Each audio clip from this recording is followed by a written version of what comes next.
For over a decade, Apple's been taking over the world, selling more phones than any other brand, pushing tablet sales to new heights with the iPad and proving that it can create iconic products even in completely new categories like wearables. But despite this seemingly endless innovation, it seems like Apple could be running out of road. In recent years, they've started focusing on services, which hasn't exactly been a home run, but also haven't had a hit product since the iPhone is maturing. There are only so many ways to change a phone before you just end up with a new name, and reinventing the wheel is not really Apple's style. And while the Mac did get a huge overhaul recently, no one seems to care because it's still basically the same thing. It looks different, sure, but fundamentally it's just an Intel or now Apple Silicon machine that runs macOS. This is a problem for Apple.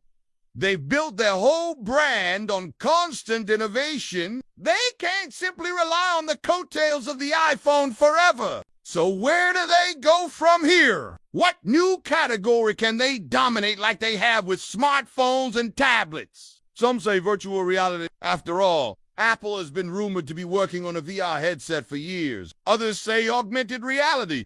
Given that Apple's been busy rolling out AR kits to developers and integrating AR features into then there is the somewhat controversial notion that Apple's next big thing will be a car, or more specifically, an autonomous car. These wild theories have circulated for years, but have picked up steam after Apple announced their Project Titan team was being But if Apple does want to take over a new market, they shouldn't make a car, at least not right away. Instead, Apple should focus on trucks. More specifically, Apple should build an electric pickup truck. It might sound weird, but the timing couldn't be better. Trucks are becoming electric. Rivian just went public with an $86 billion valuation. Tesla is doubling down by building a dedicated truck, and GM is partnering up with Honda to make their own electric pickup. There's never been a better time to enter the market. And what better way to break into an industry than with a super premium product that justifies a high price tag? That's how Apple operates. And that's exactly what they did with the original iPhone. Sure, there were plenty of smartphones in 2007,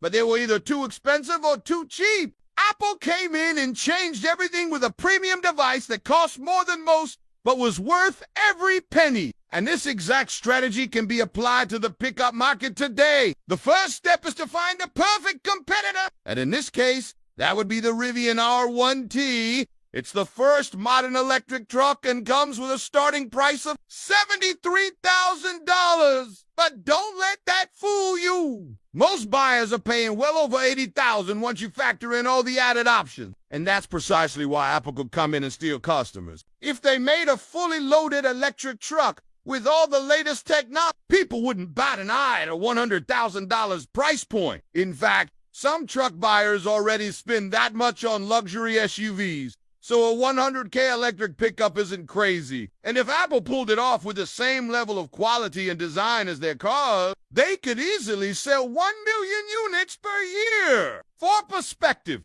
that's about 10 times the total volume of the Mac. So if Apple wants to diversify their product portfolio and become a true powerhouse, they need to enter the EV truck market as soon as possible. And while a lot of companies might look at the high price point and think it's risky, Apple doesn't need to play it safe. They have more cash on hand than anyone else on earth.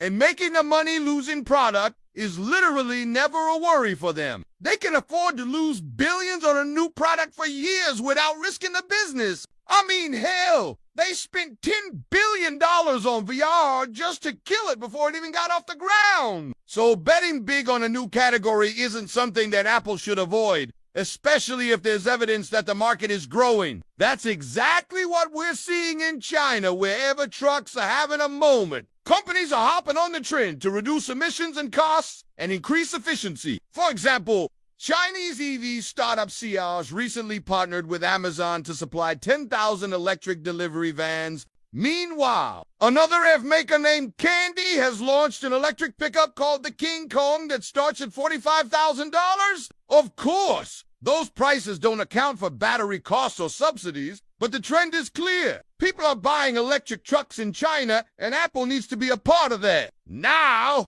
It's easy to dismiss these companies because they're Chinese, but that would be a mistake. China is absolutely not a ripoff of the US. They have their own unique innovations that can make a splash on the global market. For example, NIO is like Tesla, but better. They offer premium electric vehicles with cutting-edge designs, and over the past year, they've even started delivering battery swaps, which is something that Elon Musk said he'd stop working on at Tesla 9 years ago. Or consider BYD, which is the largest EV maker in China and has been backed by Warren Buffett for nearly a decade. BYD actually makes buses that can drive themselves without any human intervention. Or take Candy, who I mentioned earlier. Their founder was an engineer who worked under Elon Musk at Tesla for 5 years before leaving to start his own company. The takeaway here is that China is home to some of the brightest minds in the EV space,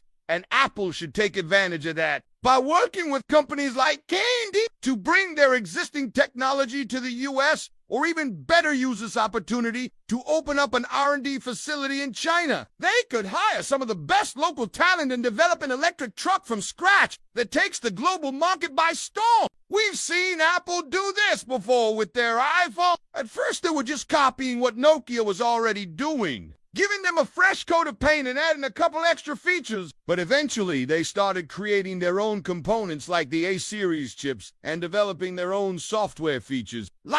This ultimately led to the iPhone becoming an iconic American product. And the same thing could happen with a Chinese electric truck. Of course, none of this would be possible if Apple didn't fix one major issue: batteries. Despite all the advancements that we've made, batteries are still too heavy, too expensive, and still not good enough for long-haul trucking. But that's not going to stop Apple from trying. They've been hiring tons of battery experts recently and are rumored to be working on solid-state batteries, which would be a game-changer for the industry. Better yet, they're also reportedly working with China's leading battery maker, CATL, to improve their existing battery technology. The goal is to cut weight and cost while increasing range and charging speed. And if Apple successfully pulls this off, they'll have an unstoppable advantage. Batteries are the main reason that people are hesitant to switch to electric vehicles. Trucks are especially difficult because they require so much more energy to power and haul cargo.